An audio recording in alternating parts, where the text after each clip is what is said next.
Aloha, guys. I'm Desmond Hakias. I am the host of Healing with Aloha Podcast, located on the island of Kauai, one of the oldest Hawaiian islands. This podcast, we talk about grief, mental health, healing, and having passion. It's about bringing hope and healing globally. Today, I have a special guest all the way from Oklahoma City. His name is Clinton Patton Sr. He is a motivational speaker and he's an advocate for domestic violence.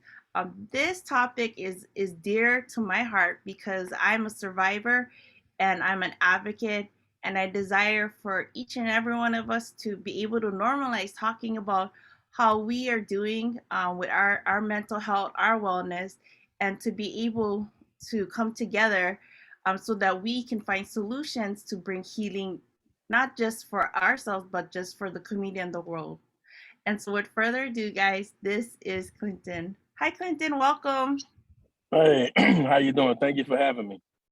You're welcome. So, tell us a little bit about what got you to this point to be a motivational speaker and to be an advocate.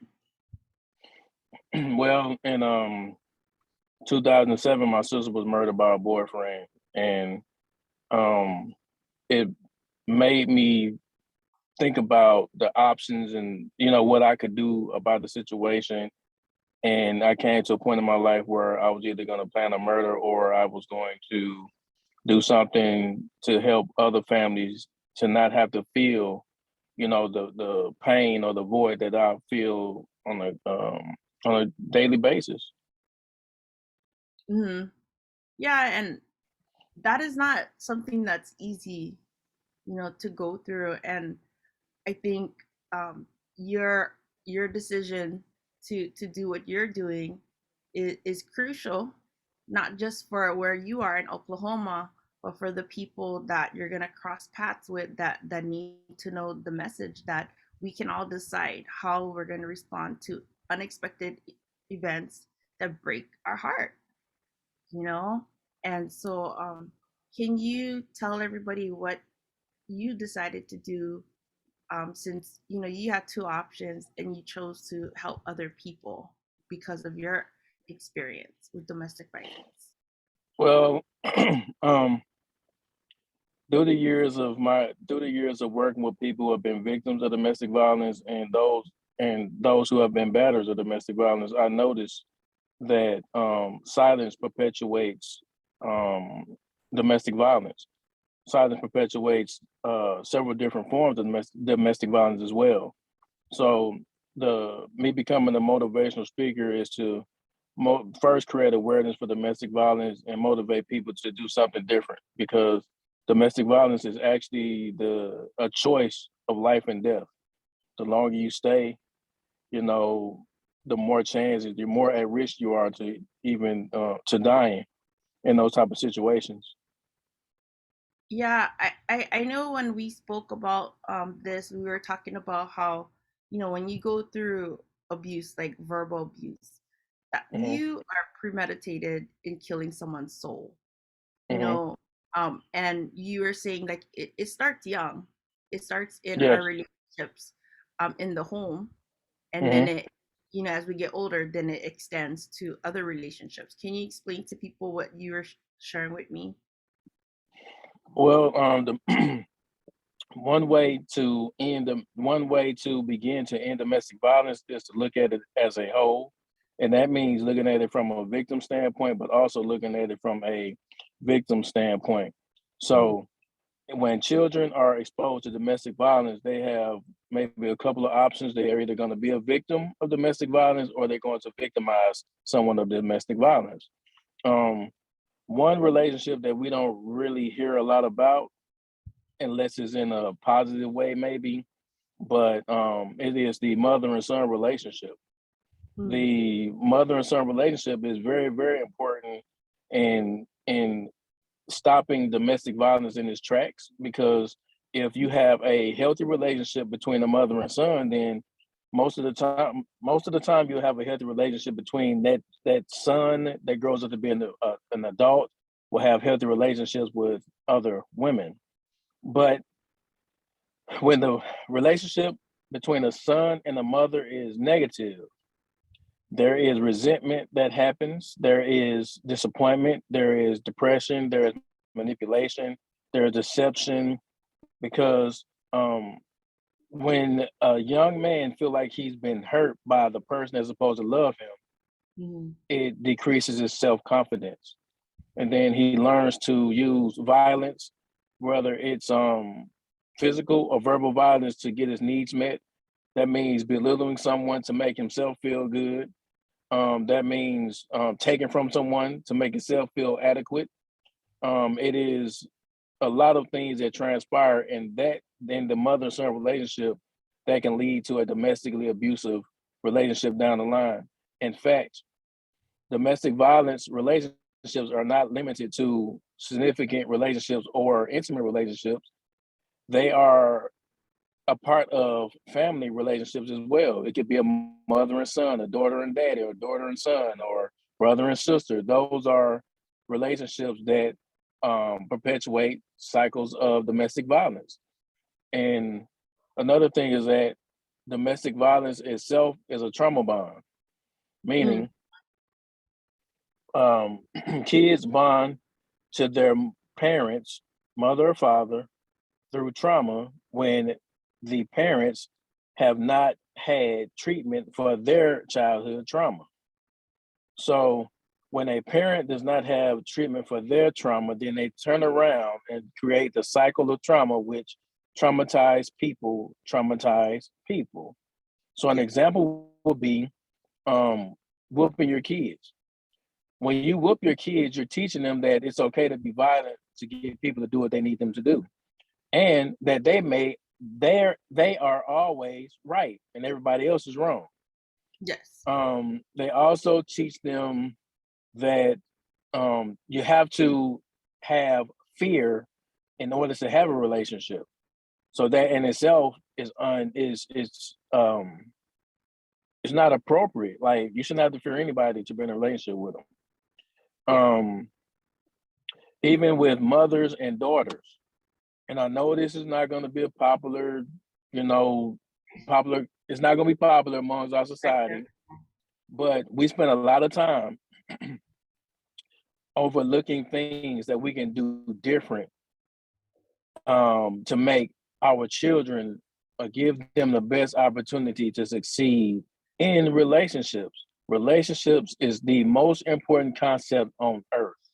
That's just the bottom line. And as long as we continue to look at, like, a woman can't do any wrong in a relationship. You don't hear too many women admitting where they had shortcomings and trying to do things to make them better. But you cannot fix or help anybody that don't want to help themselves. So we also spend a lot of time talking about the things that men do or don't do in a relationship to make them fail. These things lead to relationships that have forms of domestic violence within their context, like belittling. Think about it. When you hear somebody talking about a man, is all he didn't get it because he's a man. That's just men. And we grow up thinking that boys are not as smart as girls. We've been taught that, and that's division, and that's another thing that creates domestic violence. We grew up stating that if a boy hits a girl, no, if a girl hits a boy, he better not hit her back just because she's a girl, and she can't hurt him, and that's not true.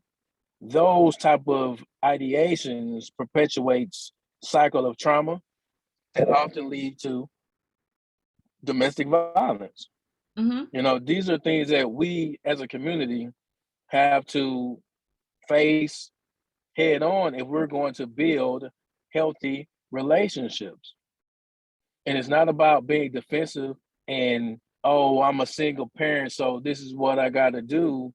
But as a parent, it is our job to make sure that we are going to counseling or getting some type of help for the childhood trauma that we have sustained so that we don't traumatize our kids.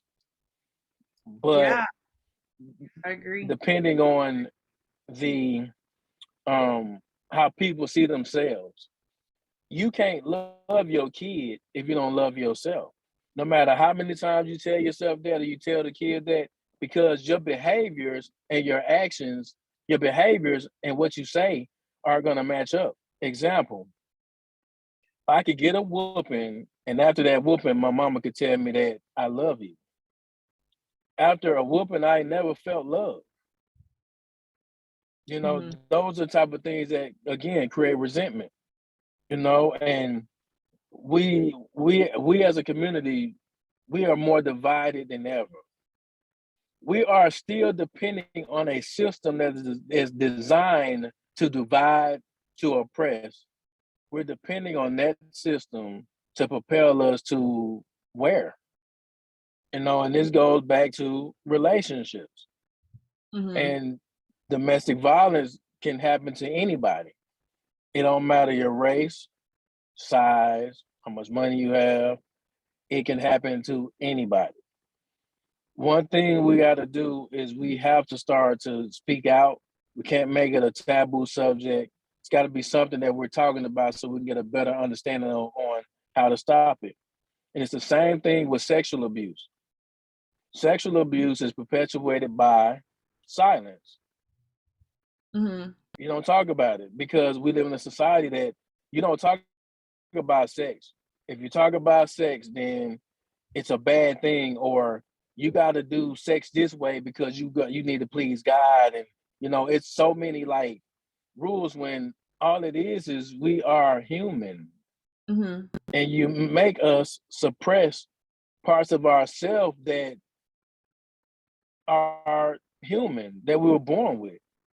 You know, and that's another thing with domestic violence.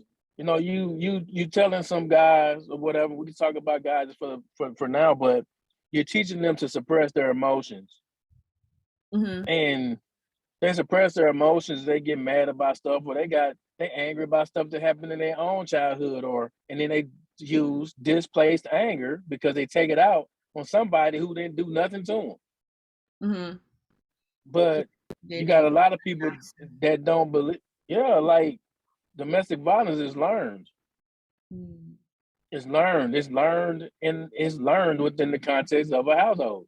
There are environments that are conducive to creating somebody who's going to be abusive, Mm-hmm. and it could be a man or a woman. The rates of domestic violence is about even with a woman perpetrator and a man perpetrator. Mm-hmm. Do you feel like So, they tend to good. highlight though that it's always gonna be like the woman is the victim, and then do you feel like the way like when they share statistics or when they do reporting and whatnot, do you feel like they almost like it's almost invisible to what happens to men? Yes, it's invisible because most guys who experience domestic violence or child abuse, which is domestic violence against a child, is probably prior to 18 years of age. Mm. It's probably in between, maybe three to like 17, maybe. They experience it at a young age because a lot of women are taught to be strong, but they feel like strength is discipline, but discipline is when they're yelling and they're cussing and they're hitting and they are not creative in parenting young men, and then they don't want help because they want to feel like they are in control because children are not possessions. Children are humans. Yes, you are the parent, but you still have to come up with creative ways to make sure that you're not damaging the human. Yes, like showing respect and dignity. Yeah, like absolutely. Like loving them and explaining what you're doing or why you're doing it is pretty much you become your kid's teacher. Hmm. Or yeah, from birth all the way until they get older. Yeah, you become your kid's teacher, and you have to learn that you have to teach them something and back up. Allow them to show you what they've learned from you, and then you'll have less stress because if they haven't learned it or picked it up, they're going to come back to you and you tell them again, and then you back off. It should never come to a point that where you have someone cussing at their kids, calling them out of their name, belittling them. And these are all things that I've seen in African American culture. I'm just gonna be honest with you. That's that's mainly where I see it at. But some of us believe that, oh, that's a strength. Yeah, my mama did not play. Yeah, your mama was traumatized. Yeah, your mama was wrong for the way that she was talking to you and treating you because you didn't deserve that. So now you don't have no self-esteem, and now you worried about what people say about you because you wasn't taught that growing up, because you was disciplined with the words, and disciplined with the belt, or being whooped. Yeah. Whoopings and the way that we talk to our kids sometimes, and I'm not saying me as per se, but I'm just saying as a culture, it ain't no different than slavery.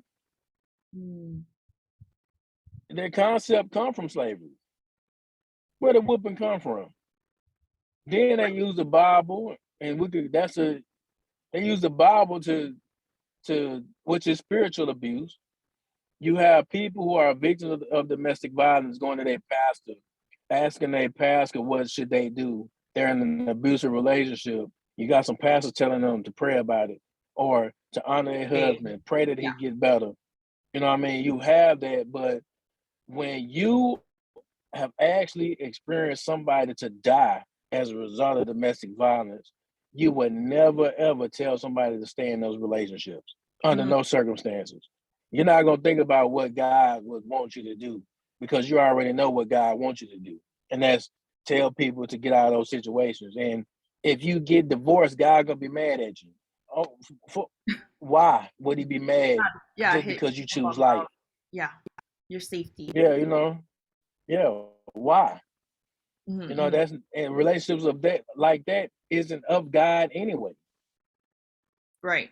Yeah, I did remember going to, like, years ago, I went to someone had written a book about this topic, about how spiritual leaders and ministers and whatnot not being educated about domestic violence, and that when people come to them and they're victims of domestic violence, they get told to go back to their spouse, and in unsafe situations. And they were sharing about the Bible. And so when I was sitting at the table, the question, there's 10 of us, the question was on the table, whoever you're with, raise your hand if you've ever been exposed to domestic violence or you're a victim. And the only two people who raised their hand was me and another female, and the rest of them didn't. So I'm like, how can you honestly guide us when you have no clue what it feels like to experience any type of abuse?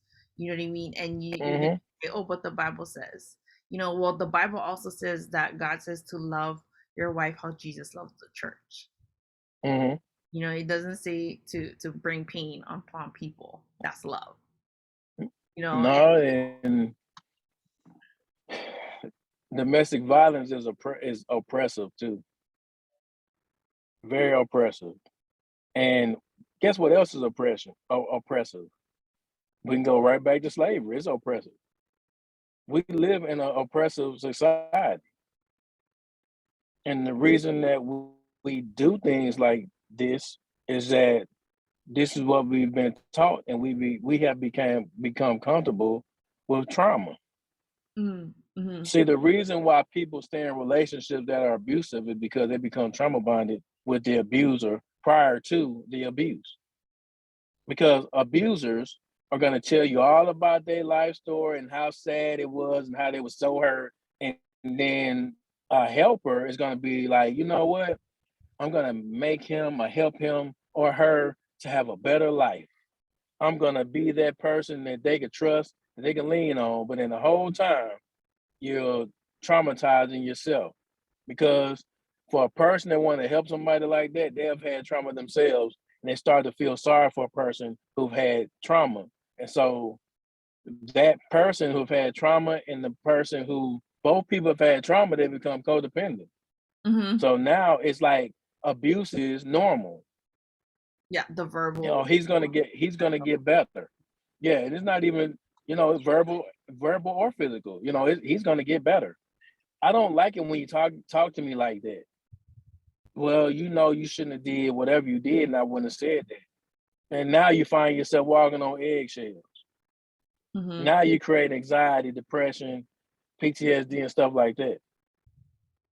Mm-hmm.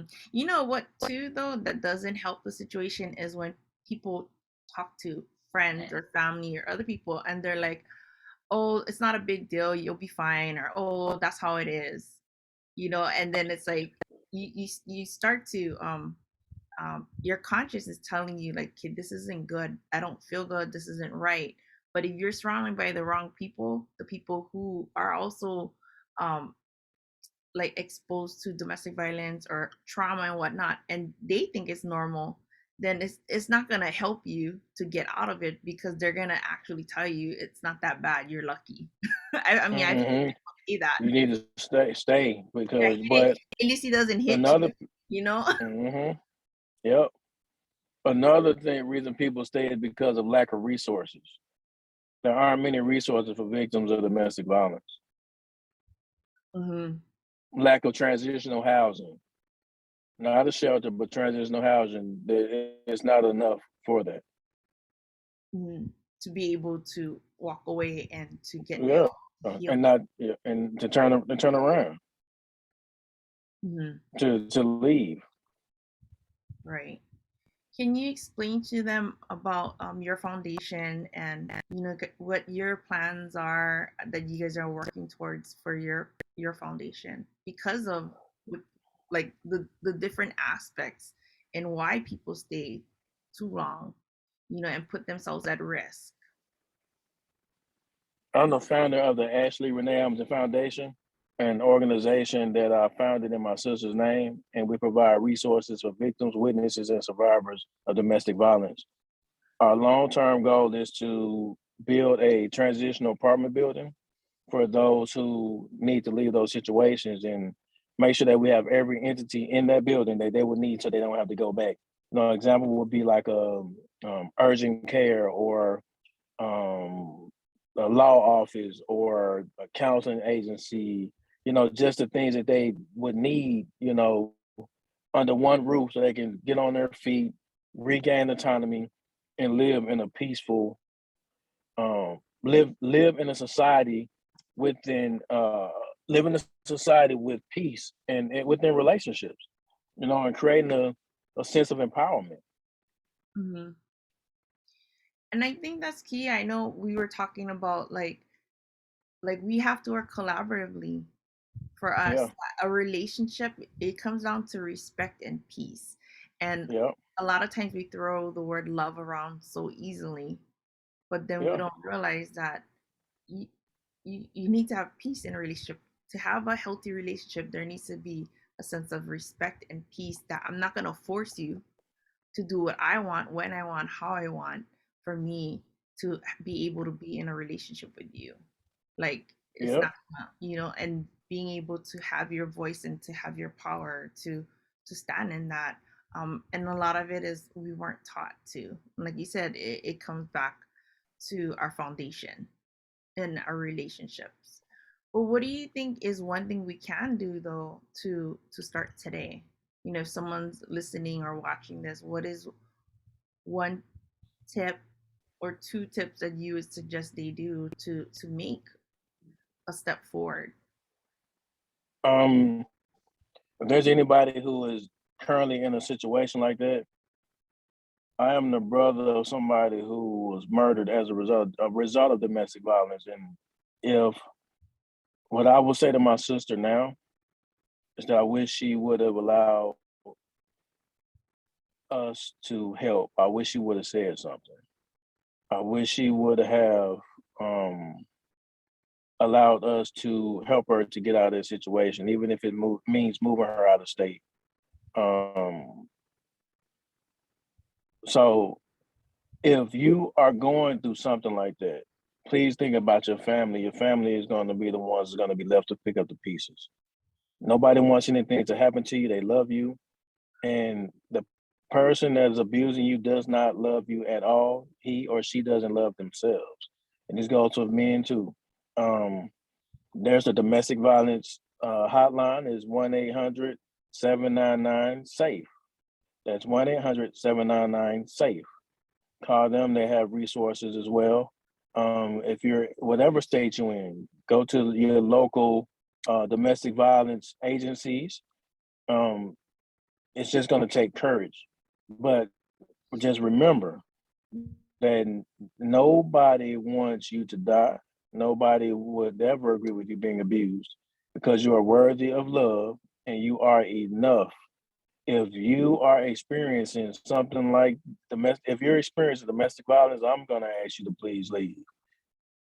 Please leave. I know it's easier said than done, but you gotta first plan, make sure you do it safely, but leave. There's no other explanation because your life is valuable. You know, just leave. Yeah. Also, don't be afraid to talk about it.